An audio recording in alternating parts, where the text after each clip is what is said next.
الحمد لله.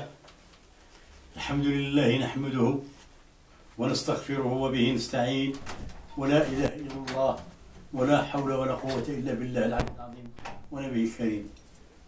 عباد الله، إن الله يأمركم بالعدل والإحسان وإيتاء ذي القربى والمساكين يعظكم لعلكم تتقون.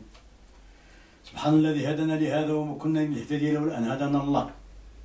لقد جاءت رسول ربك بالحق، اللهم لك الحمد، اللهم لك الحمد، اللهم لك الحمد. الحمد لله الذي أنزل الدين وأنزل الكتاب، والحمد لله الذي أنزل الكتاب ولم يجعل له عوجا، والحمد لله الذي خلق السماوات والأرض ليبلو بها أينا أحسن عملا، والحمد لله الذي نصر عبده، والحمد لله الذي لم يخلف وعده، والحمد لله الذي نصر الأحزاب وحده. لا إله إلا الله، استغفر الله، ولا حول ولا قوة إلا بالله، والحمد لله. عباد الله، ها نحن نلتقي هذه المرة دائما في نفس الموضوع الذي أثارني فيه غضب كبير كبير كبير كبير كبير كبير، رغم أن التقريرات التي قدمتها من سابق، ولكن تلقيت بعض الصدى أو بعض الإجابات أو بعض التدخلات لكن غير مقنعة، وخاصة جاءت من ناس أراضي البعي بادل الرعي، استغفر الله، أراضينا الذين هم بادي الرعي. لكنني أريد أن أنبه وألتفت انتظار العلماء، علماء الدين الأحياء الذين هم بين ظهورنا الآن، والذين هم متفقهون ومتعلمون ولهم إمكانيات ولهم قدرات.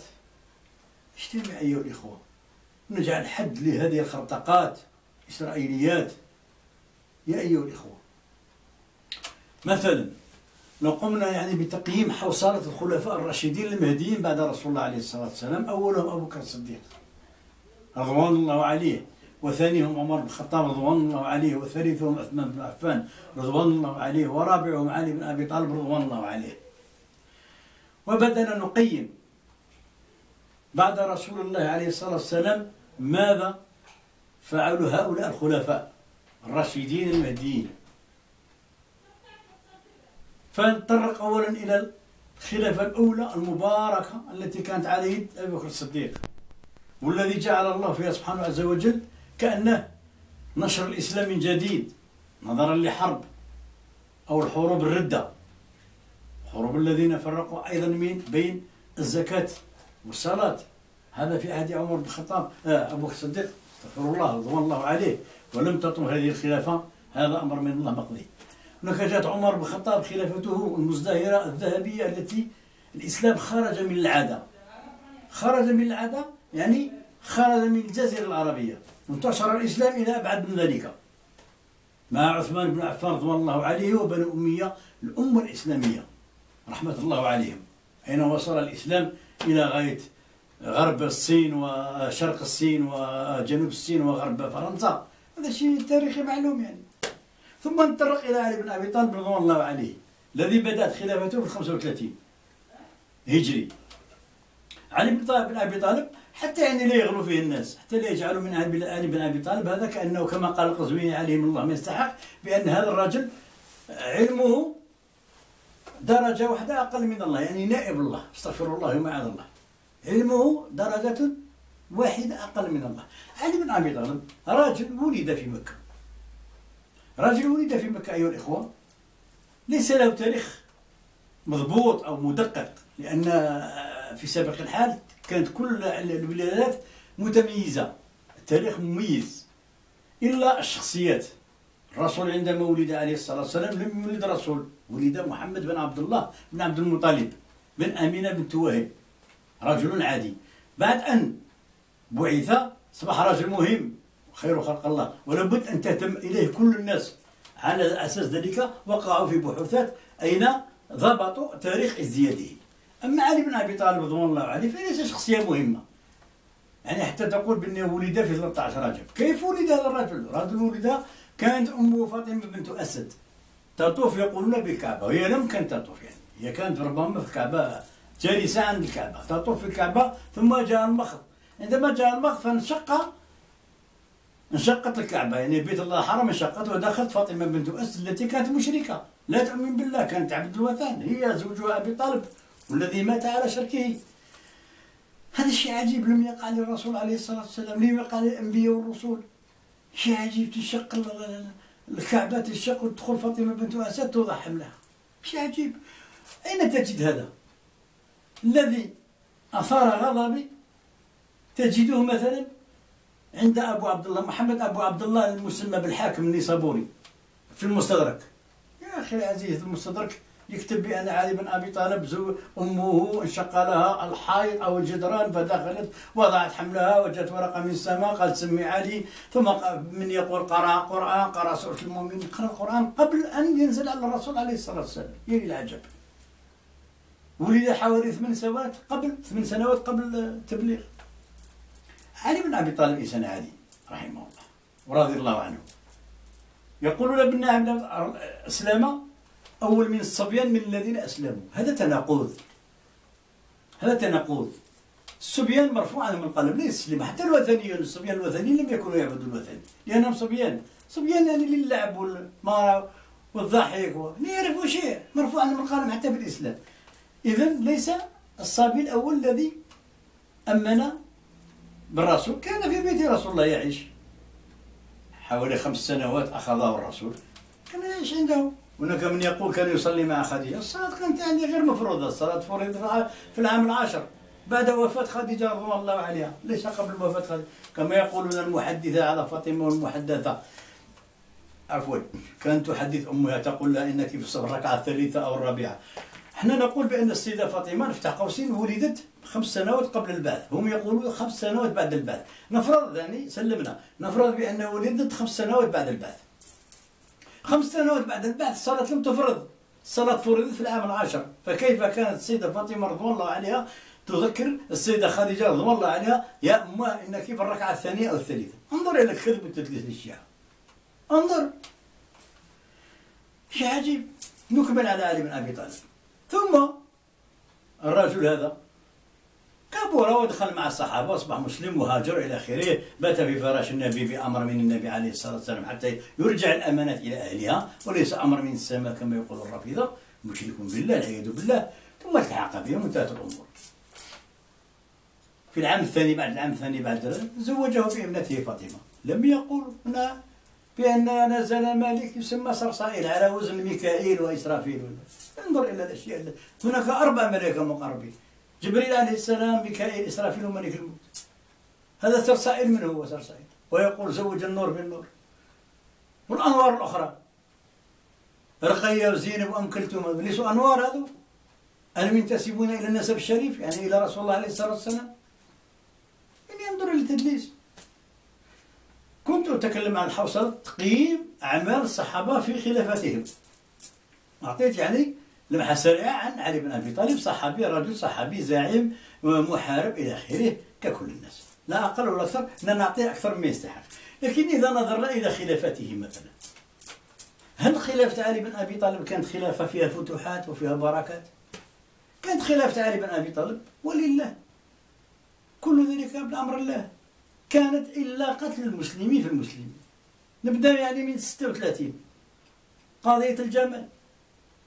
من الذي مات في قضية الجمل؟ ماتوا من أكبر صحابة رسول الله، الناس الذين صحبوا رسول الله من أهله وأقاربه. زبير بن العوام كان من حواري رسول الله عليه الصلاة والسلام، أقرب إلى رسول الله عليه الصلاة والسلام، هم الذين حاربوا كتفا لكتف مع الرسول. هؤلاء الذين كانوا يصلون خلف رسول الله عليه الصلاة والسلام، الذين كانوا يحضرون إلى نزول الوحي، يقتلون في المعركة. ثم يقول الحاكم بن مروان بن الحاكم إلى آخره، هذه حجة ضعيفة. قتلوا في خلافة علي بن أبي طالب بأمر من علي بن أبي طالب بعد ما جاءت السيدة عائشة من الحج إلى البصرة ولم تذهب إلى الكوفة، تعقبها علي قال غفر لك يا أم المؤمنين، قالت له ولك، يعني كلهما ملزومان بالغفران. عندما الرسول يقول استغفروا 70 مرة في اليوم، لماذا علي بن أبي طالب لا يستغفر؟ من يكون علي بن أبي طالب؟ أنزله الله من السماء؟ لم ينزله من السماء. ثم نذهب إلى صفين. إخواني، قيل بأن الرسول عليه الصلاة والسلام قال لعمار بن ياسر في بداية الإسلام، يعني في وقت الذي كانوا فيه يبنون في مسجد قباء، يعني بعد الهجرة، يا عمار تقتله الطائفة الباغية. يعني رسول الله عليه الصلاة والسلام في بداية الإسلام يقول لعمار متى يموت وكيف يموت. هذا الشيء لم يقع أبدا، لم يقع هذا الشيء. إذا تطرقنا إلى صفين، ماذا وقع في صفين أيها الإخوة؟ صفين هناك علي بن أبي طالب عندما حارب سواء في الجمل أو في صفين. الجمل كانت ناس يعني عبد الله بن الزبير وطلحة، هؤلاء الناس الذين هم بايعوا علي بن أبي طالب في أول مرحلة، هم من المرتبة الأولى الذين بايعوا عبد الله علي بن أبي طالب، وجاءوا يعني يطالبون باختصاص من دم عثمان، من قتلة عثمان. لكن علي بن أبي طالب قام بخطأ. لماذا؟ نقل الحكومة التي هي في المدينة، كانت في المدينة عفوا، والتي أمر الله رسوله أن يهجر إليها وينطلق من الإسلام والدعوة الإسلامية، نقل الحكومة من المدينة لكوفة. لماذا؟ هروبا من القصاص من قتلة عثمان. لماذا نقل الحكومة من المدينة إلى كوفة؟ أمر من الله، ليس أمر من الله. ثم كنت نقول بأن في صفين ماذا وقع علي بن أبي طالب؟ كان يحارب على الكرسي، على المبايعة، لا يحارب على عقيدة، على كفر ولا إيمان. حتى قالوا بأن الآية تقول: وإن طائفتان من المؤمنين اقتتلوا فاصلحوا بينهما فإن بغت الأحدى على الأخرى فقاتلوا التي بغت. آية قرآنية من محكم تنزيل الله سبحانه عز وجل. يلا نشوف كيف وقعت. إن طائفتان من المؤمنين اقتتلوا فاصلحوا بينهم. أصلحوا بينهم في حالة ما يقتتل طائفة تأتي وتصلح بينهما. فإن بغت يعني الابتغاء يأتي بعد الصلح لا قبل الصلح.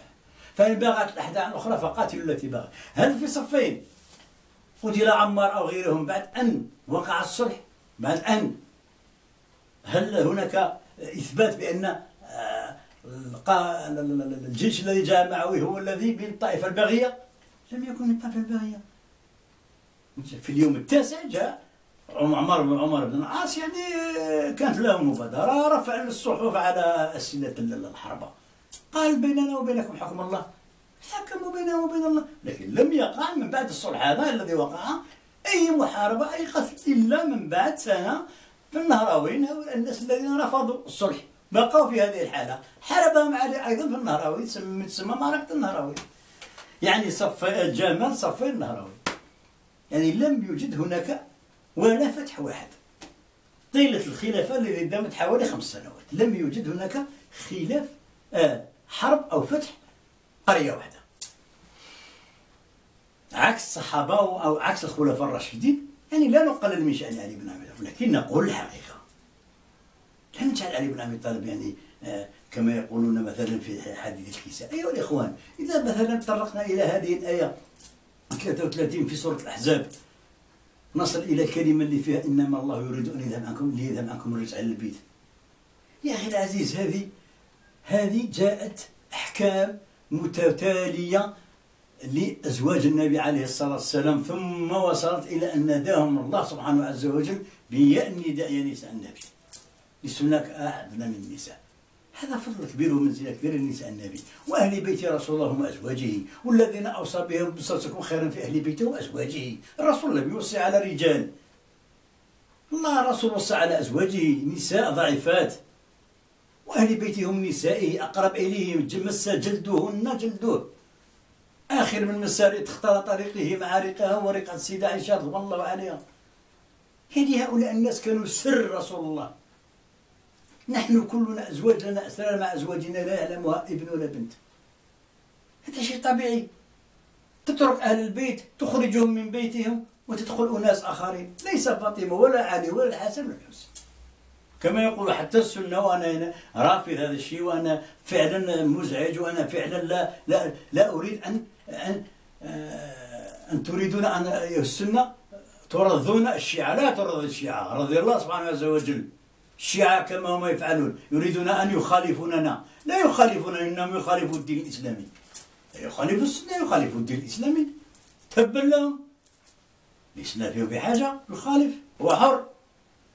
يقول مثلا بأن ملك يأتي من السماء يستأذن من الله، الملائكة لا تستأذن من الله. يا إخوان، الملائكة تأتي من الله بأمر منه، لا تعصي الله سبحانه عز وجل عندما تؤمر.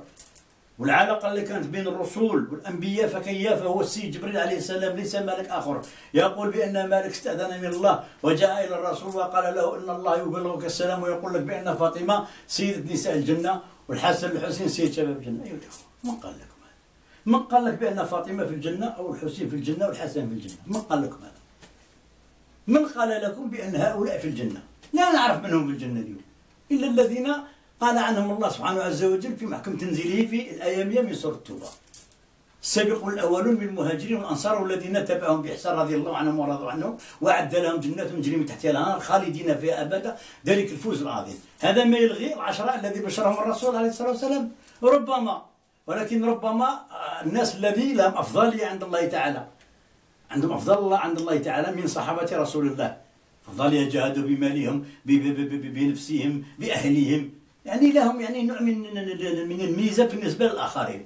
كما يقول مثلا في آخر آية سورة البقرة: لقد جاءكم رسول من أنفسكم عزيز عليه ما عنتم. لا استغفر الله آمن الرسول بما أنزل إليه من ربه المؤمنون كل آمن بالله وملائكته وكتبه ورسله لا نفرق بين أحد من رسله. في آية أخرى يقول: تلك الرسل فضلنا بعضهم على البعض منهم رفع عنهم جراد من كلام الله.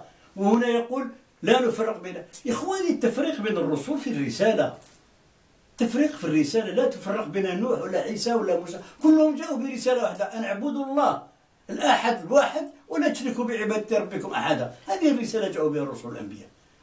أما في الدرجات هناك أشياء الرسول عليه الصلاة والسلام وصل إلى ما بعد سدرة المنتهى، كان قاب قوسين أدنى من الله فأوحى إليه ما أوحى تكليم، كلمه. على هذا الأساس أيها الإخوة، على هذا الأساس أيها الأخوة، إنني أقول وسوف ألتقي معكم إن شاء الله في الحلقة الثانية إن كان في العمر بقية لنواصل هذا الكلام بإذن الله. اللهم ربي اغفر لي ولوالدي وللمؤمنين والمؤمنات يوم يقوم الحساب. اللهم ارحمني وارحم والدي برحمتك يا ارحم الراحمين يا رب العالمين. اللهم تقبل مني هذا البلاغ يا ربي، هذا التبليغ يا ربي. اللهم اعني يا ربي، اللهم اعني يا ربي، اللهم اعني يا ربي، اللهم اعني يا ربي على هذا التبليغ. لا حول ولا قوة إلا بالله. والسلام عليكم ورحمة الله تعالى وبركاته. لا إله إلا الله.